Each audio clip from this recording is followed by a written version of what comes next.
Salut tout le monde, bonne isolation, et là je reparle pas de faire les murs de votre cabanon, bon isolement devrais-je dire.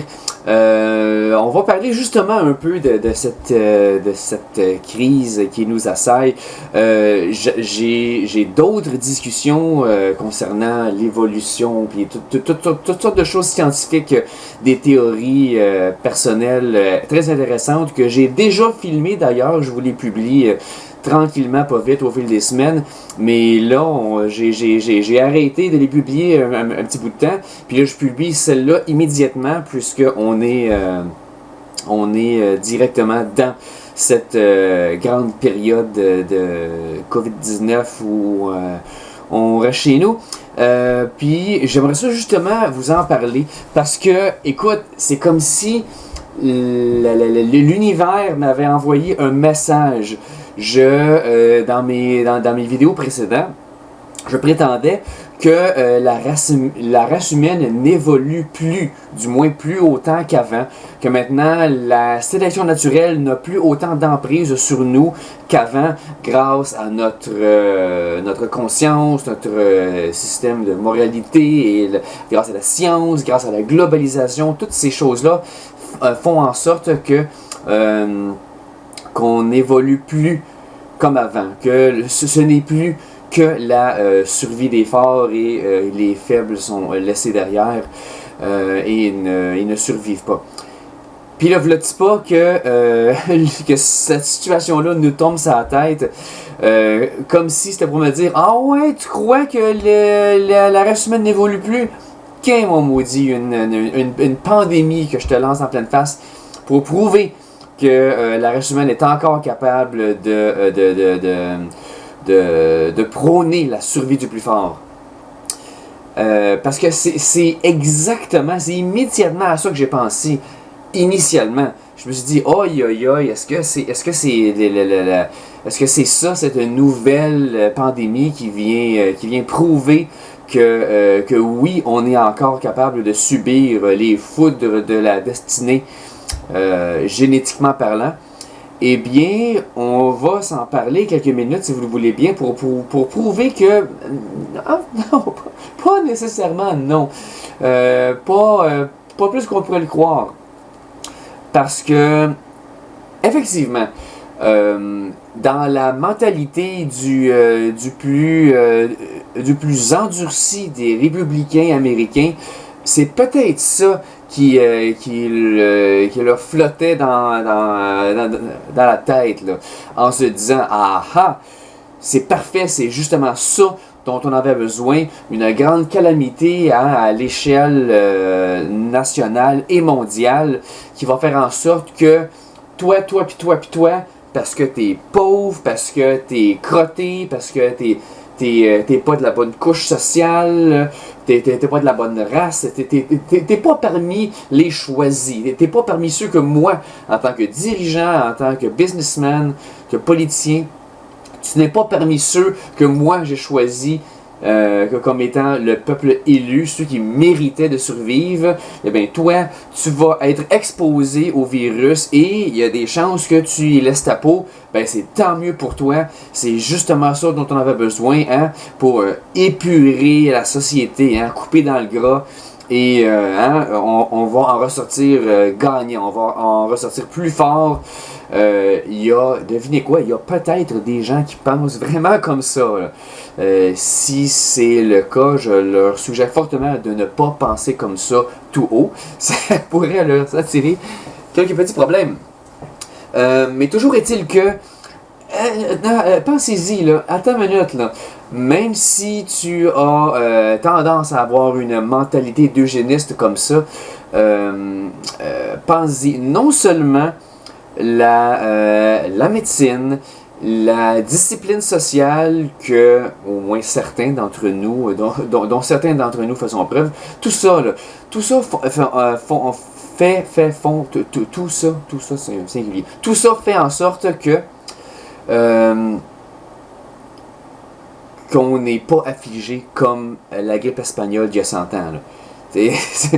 Les historiens ont remarqué que oui, tous les 100 ans, on dirait qu'il y a une nouvelle pandémie. Hein. Ça fait quelques siècles qu'il y a une tendance qui est en train de s'installer. Et voilà, on est en train de vivre celle de 2020. Mais écoutez, là, ça se compare même pas. Là. Allez faire quelques recherches sur la pandémie de la grippe espagnole de 1920. Écoutez, c'est 18, j'aurais dû dire. C'est même pas, c'est pas dans le même... Non, je veux dire, c'est totalement une classe à part. Et c'est non seulement parce que le virus est peut-être moins virulent, mais surtout parce que nous, on est mieux équipés. Parce que génétiquement, on est mieux équipés. Ceux qui sont en vie aujourd'hui, ben, c'est les descendants de ceux qui ont survécu à la grippe espagnole de 1918. Donc, hein, on est déjà bâti plus fort, il y a ça. Mais il y a aussi la médecine, comme je disais, les conditions sociales, la rigueur sociale, la globalisation. Tout ça fait en sorte que on est capable de mieux survivre. Donc, le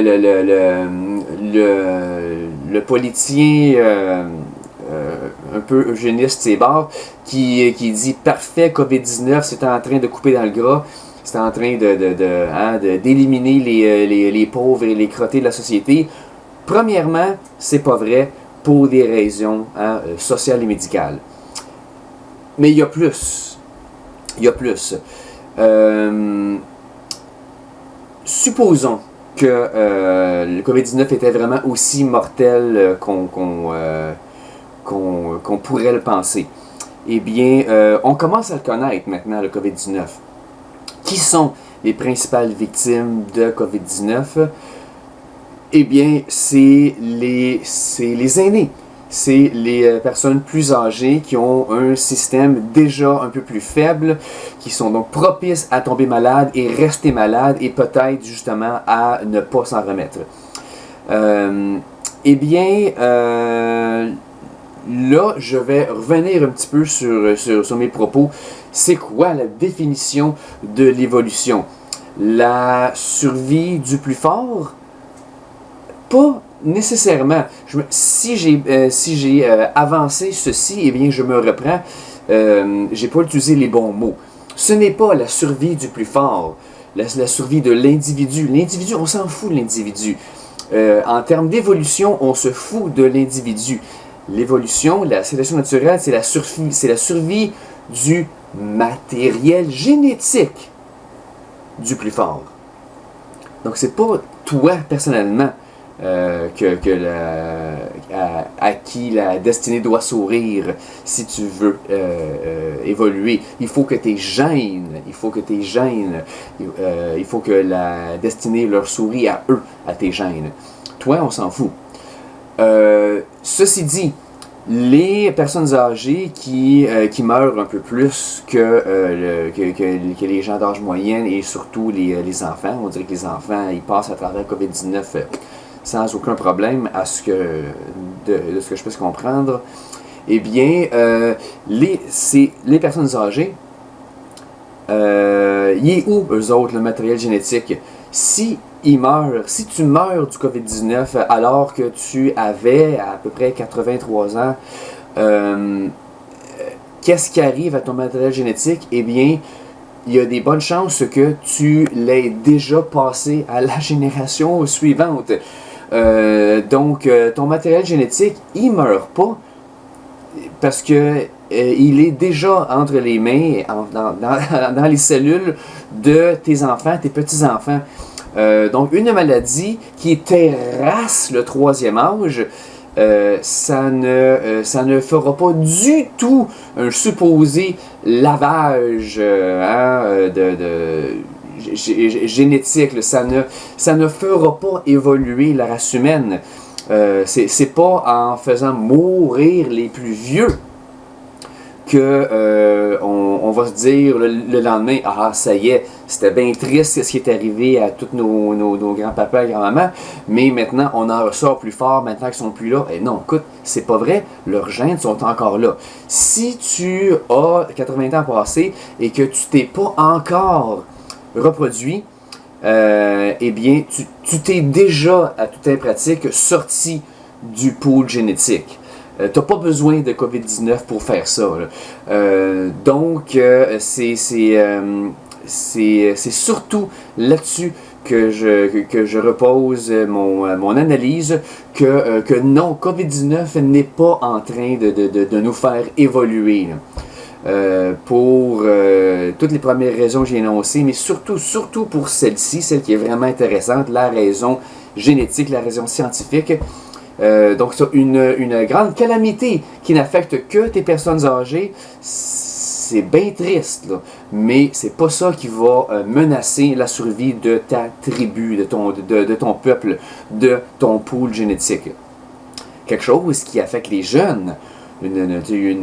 Quand les oreillons version mortelle, là, oh attention, là, COVID varicelle, là, oh, là, ce sera pas drôle du tout pour nous personnellement, mais surtout pour nous socialement. Oh là, une génération complètement wipée, hein, du revers de la main, ça ferait mal sur plusieurs points.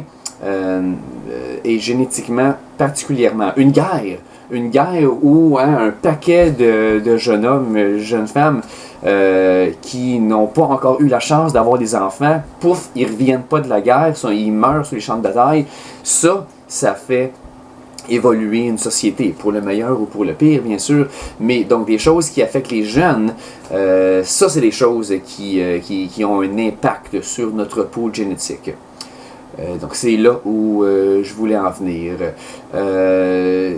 Bien, ceci dit, hein, grand-maman, mon oncle, ma tante, tout ça,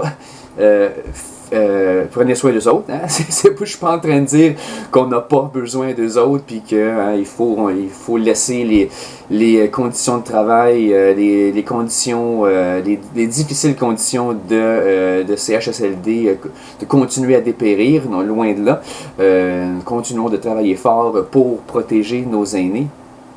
Mais je suis en train de vous dire que que si la survie de la race humaine vous empêchait de dormir jour et nuit ces temps-ci, eh bien, vous pouvez mettre vos inquiétudes de côté. Tout va bien, ça va bien aller. Socialement, mais là, vous venez de l'apprendre, génétiquement aussi. Bye bye.